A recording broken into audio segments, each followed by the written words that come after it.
O meu nome é Axel Berli. Eu sou treinador de Scrum. Ao mesmo tempo, trabalho como Product Owner de uma pequena startup aqui em Franca, que gosto de fazer muito é discutir livros e especialmente com foco na agilidade. Eu sempre sonhava de ter um clube do livro, né? Bem, com foco bem na agilidade. Eu adoro ler. E foi assim que, durante um dos meus treinamentos de Scrum, foi especificamente um treinamento de Product Ownership, conheci o professor Abimael. Aí, durante os nossos papos, ele comentou, ele até mostrou o livro. Falou, eu estou lendo esse livro aqui. Aí eu pensei, conhece esse livro? Eu já li esse livro. Aí, eu comentei que esse livro me foi recomendado por um outro aluno meu. E quando o pessoal me recomenda livros, geralmente eu leio os livros. Então, eu tenho um monte de livros aí. Então, eu falei com o professor Abimael e eu falei assim, cara, você gosta de livros? Pelo jeito sim, né? Porque você está lendo. Vamos fazer uma live. Eu tenho esse clube do livro da agilidade. Aí ele topou.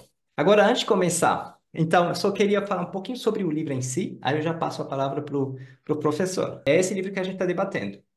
Ágil do jeito certo. Então, isso aqui é um livro sobre transformações ágeis. Eu acho ele bom, tá? E por que que eu fiquei surpreso? Porque é uma publicação da Bain Company, que é uma empresa de consultoria imensa, uma grande empresa que tocaram muitos projetos, entre outros projetos e muitos projetos de transformação ágil. Eu participei como Agile Coach, um projeto que me levou a Kuwait.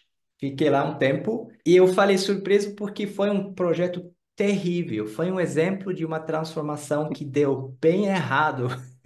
Axel, obrigado pelo convite. Aproveitando, o curso foi excelente, gostei muito. E tem os desenhozinhos que vocês estão vendo aí no fundo, que ele faz durante o curso, que são excelentes, né? Muito 10. O livro, ele realmente é fantástico. Ele é um livro muito interessante por diversos itens. Vou dar um panorama geral aqui do livro primeiro, depois vou dizer quais os capítulos que me chamaram a atenção em uma ordem. Então, eles trazem informações e também citam exemplos que estão na literatura ou divulgados aí no mercado, né, como o caso do caça-gripen da Saab, o caso talvez negativo do ponto de vista de pessoas do ING, menciona um caso muito legal de uma empresa gigantesca que é a Bosch, onde uma das suas divisões lá, Bosch Power Tools, eles mencionam casos, citam nomes, então isso traz uma credibilidade ao livro que é muito bom para quem está querendo obter, para quem está querendo beber do conhecimento dos autores. Então, o livro, de um modo geral, com essas características, ele é um livro bom de ler, ele é leve, né? Você lê ele rapidamente, não é um livro grosso, é um livro tranquilo de ler, e ele é um livro prático. Além disso, eles têm três capítulos, ou melhor, três apêndices que eu julguei excelente. Um deles é nota sobre a pesquisa. Ao longo do texto, eles vão mencionando da onde que eles extraíram. Então, por exemplo, menciona um artigo da Harvard Business Review ou uma pesquisa que foi feita, um livro de outra pessoa, e lá atrás estão os livros. O capítulo de liderança ágil me parece muito interessante, porque acho que isso é um problema mundial. Em primeiro lugar, as lideranças têm que ter coragem. Isso não está no livro, mas é embutido na linguagem do livro, que é justamente dos princípios da agilidade. Não temos inovação. Nossa, o que está acontecendo? A gente não cria nada e tal. Mas não se tem coragem para tomar uma decisão que é de risco para tomar uma iniciativa nova. E segundo, esse capítulo ele fala muito sobre uma boa prática que os líderes têm que ter. É uma mudança de pensamento. Hoje as pessoas são muito mais independentes. Quando olhamos para a humanidade, para as empresas há 50, 60 anos atrás, havia uma necessidade maior de gestores, supervisores, supervisores cuidando das pessoas diretamente, dizendo faça isso, faça aquilo. Hoje, as pessoas estão um pouco mais técnicas. E isso eu estou falando em vários ambientes. né? O operário da fábrica não é de hoje, não é mais o operário da fábrica de 60 anos atrás. E quando falamos em profissões novas, como o caso de desenvolvedores de software, analistas de sistemas, não existiam há 60 anos atrás, mas que precisam hoje ser geridas, mas não de uma gestão com controle absoluto do tipo, eu conheço e você obedece. Uma gestão ágil, uma liderança ágil, inclusive o título do capítulo é liderança, não é gestão, porque hoje nós temos que liderar. Então, traz aí uma reflexão a quem é um gestor. Então, eu penso que esse é um capítulo importante, eu considero ele importante, porque eu prefiro que as pessoas sejam geridas dessa forma, e eu vivi várias formas de gestão na área de desenvolvimento de software, e eu percebi como hoje está muito melhor. Segundo capítulo de importância que eu achei interessante é quão ágil você quer ser. O gestor que está lendo o livro, que está querendo entender o que ele faz, muitas vezes não conhece nada de ágil, é de outra indústria, né? Por exemplo, arquitetura ou engenharia de pontes. Para aqueles que não estão acostumados com ágil, a agilidade ela não tem esse nome porque ela é mais rápida. Tem esse nome porque ela é ágil para mudanças. Então, inicialmente, ela se encaixou muito bem na área de desenvolvimento de software, com o nascimento lá do chamado Manifesto Ágil. Você ouve ágil para lá, ágil para cá, todo mundo É. começa a falar de ágil. E a questão é, quão ágil você quer ser?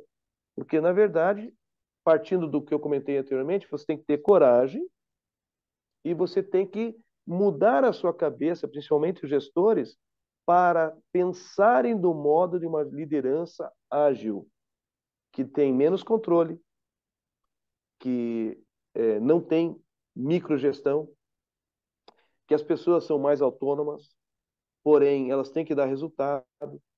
Então, ao mesmo tempo que a liderança tem que mudar, as pessoas também têm que mudar, Qual sabe? nota você daria para o livro em uma escala de 1 a 10? De uma escala de 1 a 10, eu daria 9,5. Agora, o que eu gostei? Então, o livro ele é bem escrito porque ele usa muito storytelling. Ele explica três coisas. Primeiramente, o porquê a agilidade. É uma coisa que explica, né? Então, depois ele explica ágil da forma errada e várias variações de fazer errado. E depois ele conta uma história como fazer certo. Ele cita alguns exemplos de fazer errado. Ele cita aquele exemplo que você também falou do ING, do Banco ING, que não é alemão, ele é da Holanda. E ele falou assim que eles fizeram uma transformação Big Bang. Isso, Sim, de um dia, eles viraram a chave, praticamente. E aí, tinha uma situação que eles põem números, né? Ele conta assim que tinha, de repente, de um dia para a noite, mais de 3.000 funcionários que ficavam sem emprego, sem papel, e eles tinham que é, se reorganizar. Cara, isso gera um estresse, isso gera uma sim, ansiedade, assim. Então, tem uma outra forma de fazer o ágil errado, é quando você toca agilidade de forma burocrática, tá? Burocrática sim, significa, basicamente, que a liderança continua do jeito que era sempre, e sim, a entrega, the delivery, ela acontece de um jeito ágil, digamos assim. Então, é fácil dar exemplo que dão errado, né? Mas se consegue dar um exemplo que dá certo também. E aí eles narram a história né, da história do cara que tem que inventar uma barra de cereal, né? isso, É na indústria de alimentícia. E muito legal é que os exemplos não são de TI, sim, são realmente de coisas, né? É o caso de um engenheiro de alimentícios lá que está numa empresa e que está meio chateado, ele tem muita experiência, mas está meio se à toa. Aí ele estava sim, até pensando em sair da empresa, mas aí ele foi chamado pela CEO, alguém com alto poder, e que propôs para fazer um novo produto, uma nova barra cereal. Ele falou assim, cara, eu só tocaria isso se você me dá um time, se você apoia a gente, se você deixa trabalhar a gente e a gente vai fazer uma abordagem ágil. Ele não chamou isso de ágil, ele só falou, ó, a gente vai trabalhar dessa forma. E a essência era um time auto-organizado e a gente tem as habilidades, os skills necessários e a gente vai trabalhando.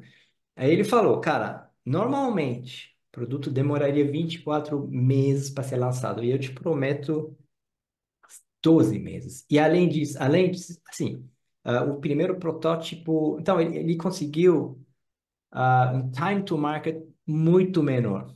Aí ele vai Sim, narrando o que acontece, né? Aí eles vão começando a trabalhar, e ele também, ele falou assim, dedicados mesmo, eles não vão trabalhar em outros projetos, aí ele vai narrando como eles vão passo a passo resolvendo os problemas, super bacana, super bacana. E em geral, as explicações, o que da agilidade, é tudo bem baseado em exemplos, palpáveis, não é aquele sim. valor, sabe aquele jargão dos treinadores?